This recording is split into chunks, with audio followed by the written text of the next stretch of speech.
I stood in a wedding dress that wasn't mine to love in, staring at the man I'd hated since I was 19 years old. He wasn't smiling either. Neither of us wanted this marriage. Not really. Not at the start.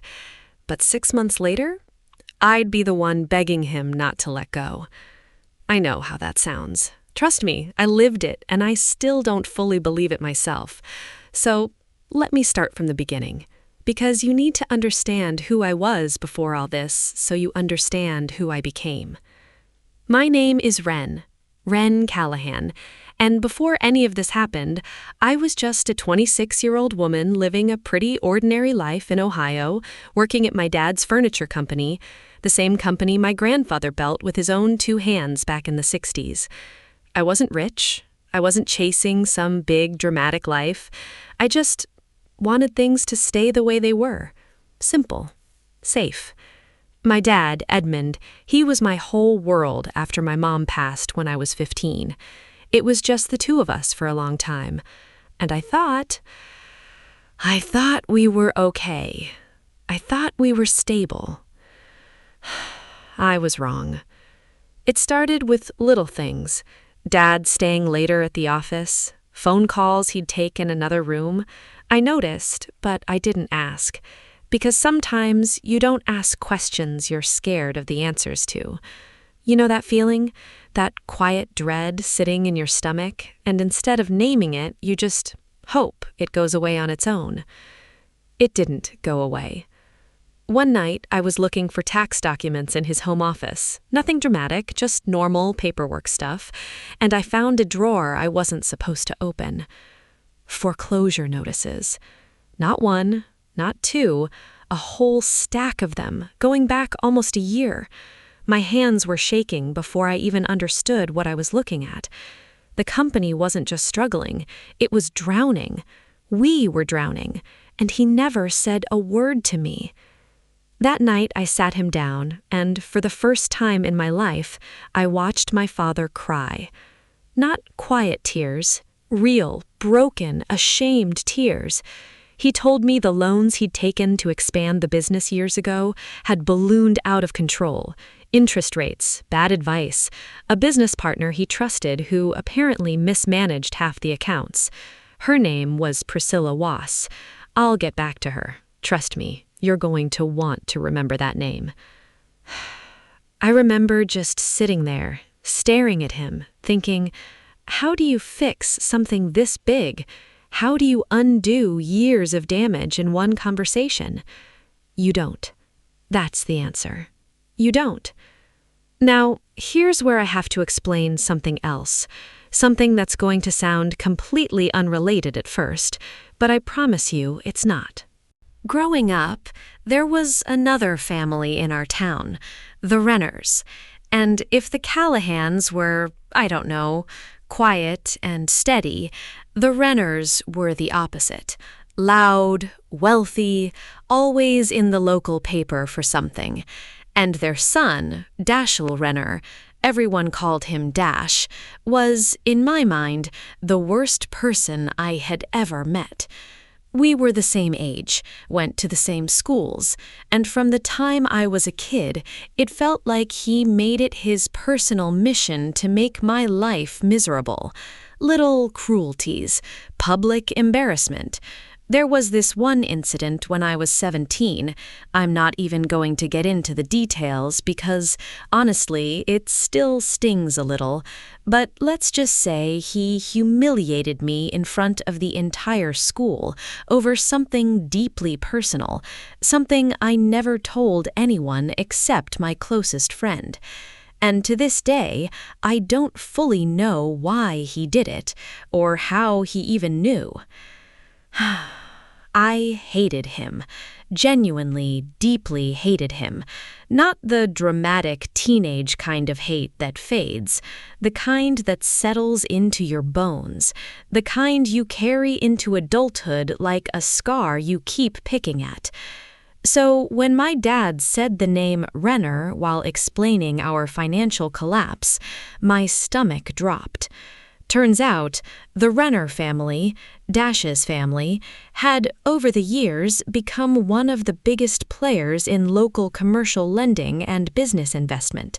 And apparently, quietly, without me knowing, my dad had reached out to them, not to Dash directly, to his father first, looking for a way out, a loan, an investment, anything. And that's when things got worse. Because 2 days after I found those foreclosure papers, my dad collapsed in the kitchen. I'll never forget that sound, the sound of him hitting the floor.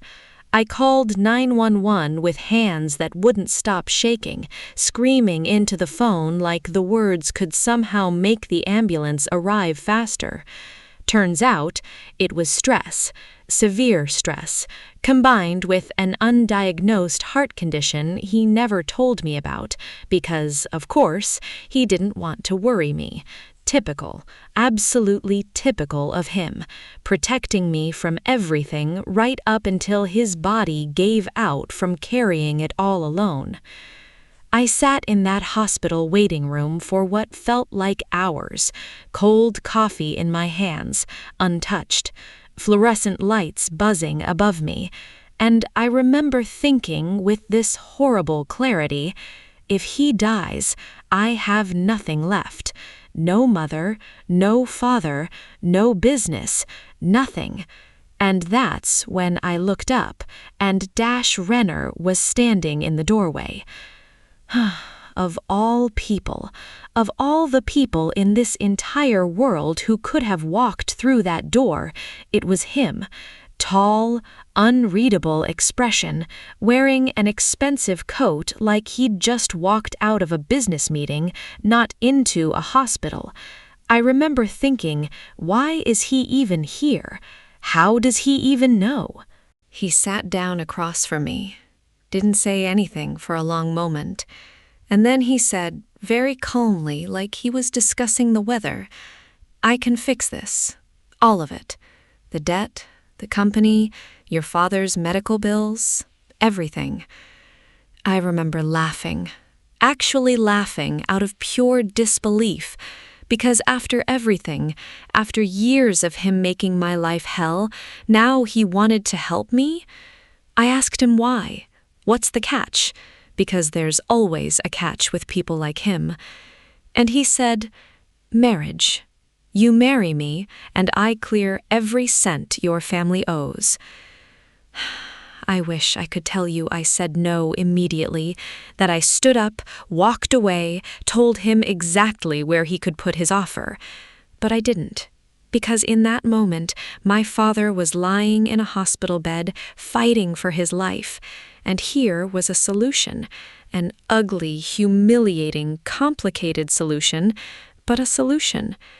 And I've learned something about desperation. It doesn't care about your pride. It doesn't care about old wounds or bad history.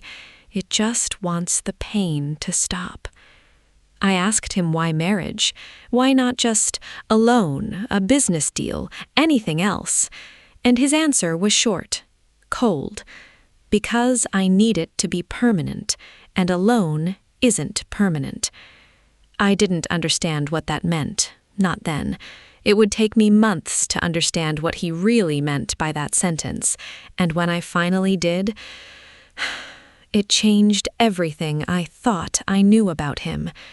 But at the time, all I could think about was my father, his pale face, the monitors beeping beside him, the idea of losing him, of losing everything my grandfather built, of losing the only family I had left.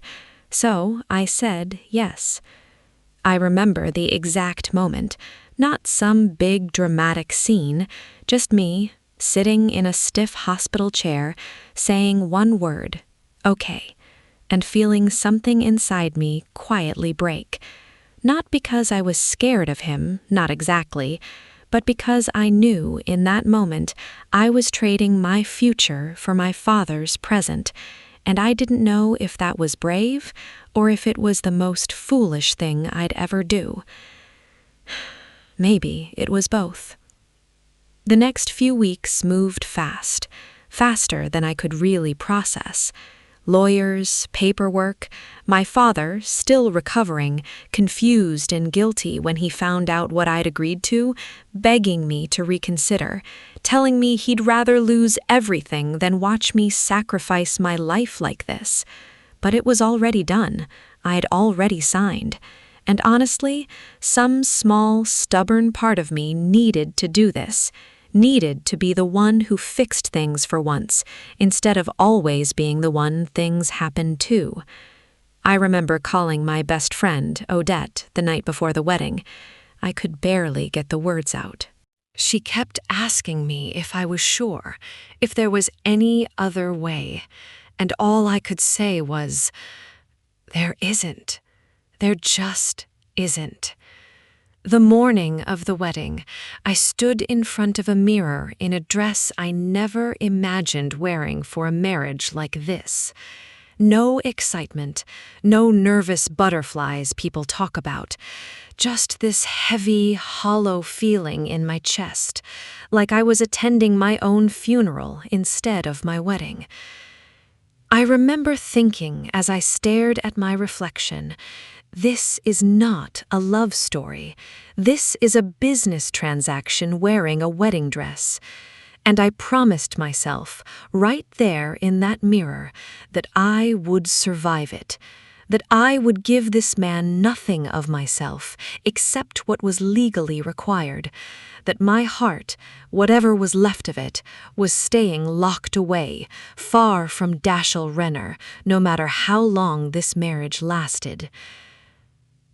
I had no idea at all, standing there in that dress, that I was about to walk into the most complicated, painful, transformative relationship of my entire life. That the man I hated for over a decade was about to become the person who saw me more clearly than anyone else ever had. That behind his cold, calculated offer was a wound just as deep as mine, maybe deeper.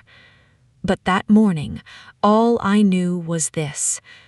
I was marrying my enemy to save my family, and I was absolutely certain it would never be anything more than that. God, was I wrong. The ceremony itself was small, quiet, almost sterile in how businesslike it felt. A courthouse, not a church. A handful of witnesses, not a crowd of loved ones. My father, still weak from his hospital stay, sitting in a wheelchair beside me, holding my hand so tightly I thought he might never let go. And across from me, Dash, standing there in a dark suit, jaw tight, eyes unreadable, looking like a man closing a business deal rather than a man getting married. When the officiant asked if I took him, my voice came out steadier than I expected. I do. 2 words that felt like signing away a piece of my soul. And when it was his turn, Dash paused, just for a second, a pause so small most people wouldn't have noticed, but I noticed. I noticed because for one brief moment, something flickered across his face that didn't match the cold, calculated man I thought I knew. Something that almost looked like regret, or maybe grief. I didn't understand it then.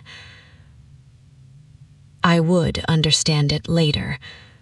Much later, after the walls started coming down, after the secrets started surfacing, after everything I thought I knew about hatred and love and my own family's history got turned completely upside down. But that day, all I felt was numb and terrified, and desperately hoping I'd made the right choice for the people I loved, even if it meant losing myself in the process. Little did I know, the real story, the one that would break me apart and put me back together in ways I never expected, was only just beginning.